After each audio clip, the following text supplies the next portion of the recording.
जय सिया राम। राधे राधे। आज आप सबके बीच में मैं अंतरजातीय विवाह के संबंध पे अपना संवाद लेके आया हूँ। शास्त्र पुराण के अनुसार भी अंतरजातीय विवाह को श्रेष्ठ नहीं माना गया है। सबसे पहले तो मैं इसकी परिभाषा आपको बता दूँ। अंतरजातीय विवाह वह होता है जो एक ही धर्म के लोग पर जाति अलग अलग होते हैं और उस अलग अलग जाति या समुदाय से जो संबंध बनाते हैं या विवाह करते हैं या वैवाहिक संबंध बनाकर जो आगे जीवन जीना चाहते हैं, ये अंतरजातीय विवाह है। ये अंतरजातीय विवाह प्रारंभ से ही कुल का नाश कराने वाला है और अंत तक ये पूरा कुल को नाश करा के ही रखेगा।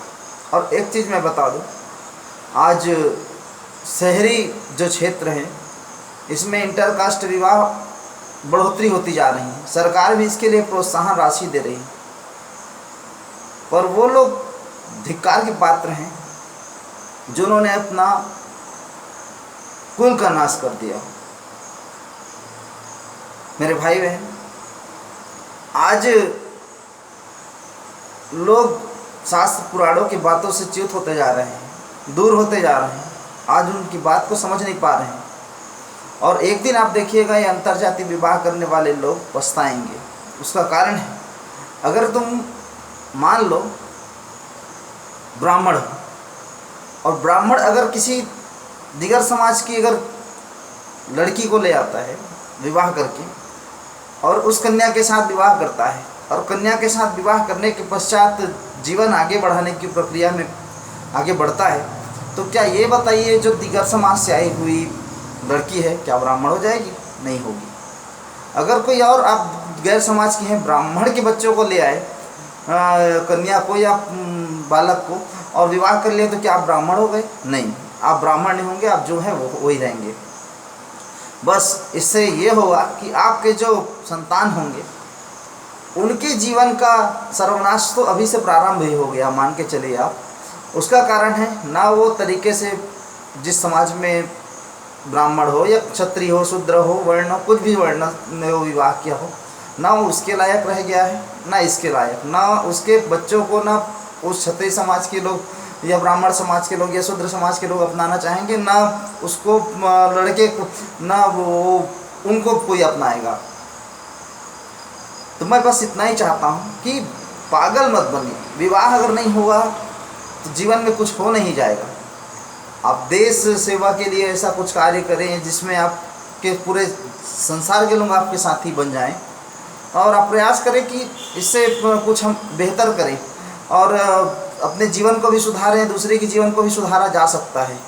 लेकिन आप ऐसा जब कर रहे हैं तो आप बहुत बड़ा अपराध कर रहे हैं, अपने समाज के लिए बहुत बड़ा अपराध कर रहे हैं, अपने घर के लिए बहुत बड़ा अपराध कर रहे हैं, अपने भाई बहनों के लिए बहुत बड़ा अपराध कर रहे हैं, और आपके इस अपराध का आपको प्रारंभ से लेकर अंत तक के दुख भोगना पड़ेगा।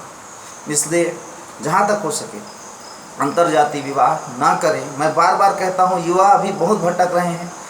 आज हमारे शहरों में आप देखिए, हर दूसरा घर, हर तीसरा घर यही बुरी स्थिति से फंस चुका है।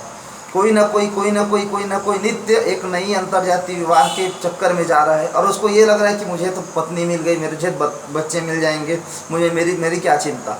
मगर आप एक बार सोचिए उस बच्चे के बारे में जो आपके द्वारा जन्मत वर्ण संकर एक संतान के रूप में पैदा हुआ है। उसे कोई आगे चल के अपनाएगा संस्कारवान? नहीं।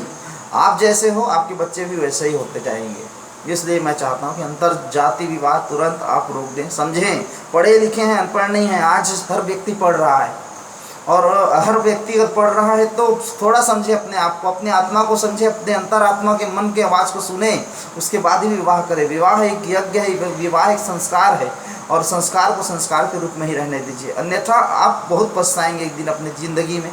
मैं तो बस इतना ही कहना चाहता हूँ कि अब भी संभल जाएं, वक्त है, नहीं तो संसार में कुरीतियाँ फैलते ज़्यादा वक्त नहीं लगेगा। सामाजिक कुरीतियाँ बहुत बढ़ रही हैं और इसमें कहीं ना कहीं अंतरजातीय विवाह भी को माना जा सकता है। मैं पुनः आप सबके बीच आऊँगा। एक बात ज़रूर कहता हूँ, मान जाना अपनी भलाई के लिए क्योंकि आप मान जाएंगे तो निश्चित है ये अंतर्जातीय विवाह समाप्त हो जाएगा और इससे आपके कुल का नाश होने से ये आपका कुल बच जाएगा। जय सिया राम, राधे राधे, जय जय श्री सीताराम भगवान की जय। मैं आपसे पुनः कहता हूँ इस बात पर गौर अवश्य करें।